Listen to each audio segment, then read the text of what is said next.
The question is asked by almost all of the commentaries, why is it that Moses had to give us an accounting of everything that was given? That we may somehow need to read the fact that all of these components of the tabernacle, whether the building itself or its vessels or the vestments for the Kohen and Kohen Gadol, that those were actually constructed. We'll actually talk about a little bit later as to the reason why these things are repeated. That's fine.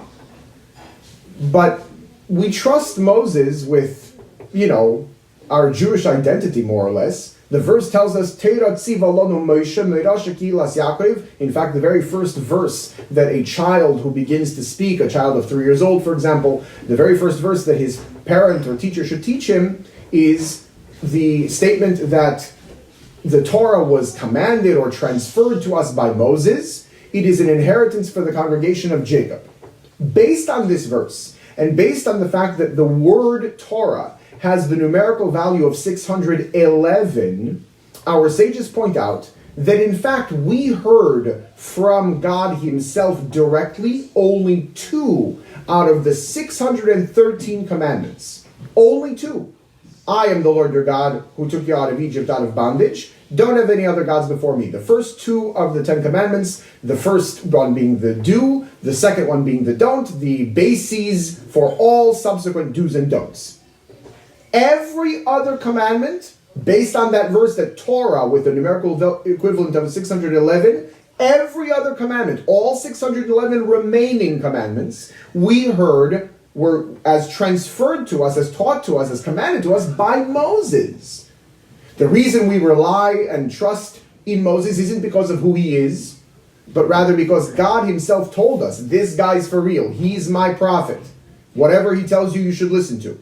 And that's obviously good enough. But if he is so reliable and so authoritative, based on God's promise, based on God's revelation to us, why do I need to know how many kikar, how many shekel of gold or silver or copper were given? Whatever was given was given. I'm sure Moses knows what he's doing. It was used for making the tabernacle. I trust Moses with bigger things than how he uses my money. And so the commentaries explain that, of course, there is no real necessity to double-check Moses. But what there is a necessity to do is to make sure that there is an equal standard. Whenever we have any kind of dealing with public funds, with anything really that belongs to anybody else, that you're borrowing, that you're using, anything along those lines, there has to be full and utter transparency. Otherwise, not with Moses maybe, but generally speaking, because not everybody is quite Moses, there can start to be questions. And once there are questions, then there are doubts, and then we have kind of a slippery slope to very not good places. Therefore, even with Moses, we have an accounting that is given. The verse in introducing this accounting says these are the accountings of the tabernacle that was counted by Moses. And then it goes into the details. Obviously, it was counted by Moses. Moses was the one who received and kind of apportioned all of the donations. In fact, when the Jewish people give so much that there's too much being given, the artisans, who are the ones using all of these materials, come to Moses to tell him, whoa, too much stuff, we don't need any more. And he's the one that commands that everybody should stop giving. So obviously, the accounting is going to be done by Moses. If it were done by someone else, the verse should tell us, because the assumption is that it's done by Moses. And nevertheless, the verse tells us something that otherwise we should assume. The commentaries explain that this is based on a statement from our sages, that whenever something is revealed or conspicuous, especially by being counted, as much as that makes it special, because God made everything opposite to each other, God made the holy side and the unholy side opposite each other. So when something is counted, that thing becomes extra special, that thing garners extra blessing, but at the same time, we open the door for the possibility of the opposite of blessing to come onto that thing. For that reason, we're not allowed to count, for example, for a minyan, 1, 2, 3, etc., how many people we have. How do we count when, we, for example, we need to know if there's a minyan? We use a verse that has 10 words. And once every word of that verse can be assigned to a different individual, obviously we have a minyan. When Moses counts all of this different material, all of these different donations, he does so from a place of Torah. Moses is Torah personified. And so in the same way that when we count using holiness, using Torah, we mitigate, if not eliminate completely, that possibility for the opposite of blessing to come into play, the same thing is done by Moses. That's why the verse emphasizes this point, which is otherwise to be assumed anyway. The tabernacle here is termed the tabernacle of testimony, Mishkan Ho'edus. There are several different names throughout the Torah for the tabernacle, tent of meeting, tabernacle, but here it's specifically the tabernacle of testimony.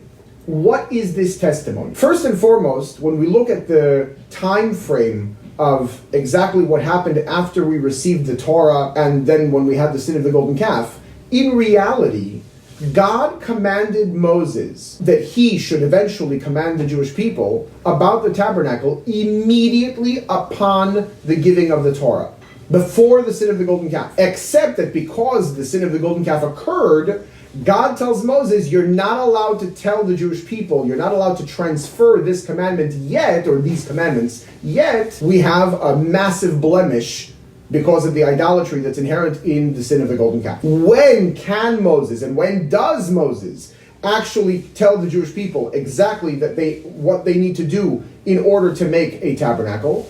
Only once he comes down with the second set of tablets from Mount Sinai, having achieved atonement for the sin of the golden calf. It's on the day right after the very first Yom Kippur of Jewish history, the day after he comes down with the second set of tablets, that Moses says, okay, now we're allowed, we have the green light to make the tabernacle a place where God will dwell within us and amongst us. So simply speaking, it's the testimony to the fact that we made or we achieved atonement. We did a proper process of tshuva, and now God once again will dwell amongst us or within us. On a deeper level, it's explained that the word eidos, which in Hebrew means testimony, is related to the Hebrew word for jewel. And so, just as a jewel is something that is not utilitarian, it's not something that's necessary per se. It's rather something that's a luxury item, that's for beautification and not for utilitarian purposes. And certainly it's very conspicuous. It's the focus of attention. That's what the tabernacle was. When we think of the idea of combining the spiritual and the physical, the reality is that you can do so without the tabernacle. You can do so without the temple. That's what we do nowadays.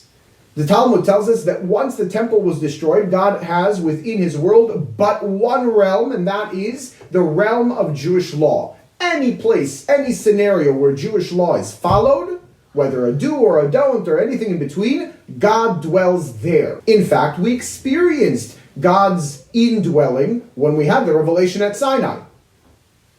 Therefore, when we move from that to a higher level of indwelling, which is the tabernacle, it's in essence above and beyond what is necessary. It is the crown jewel, as it were, of the Jewish people. It's conspicuous, it's beautiful, and therefore it's called the tabernacle of testimony / a jewel.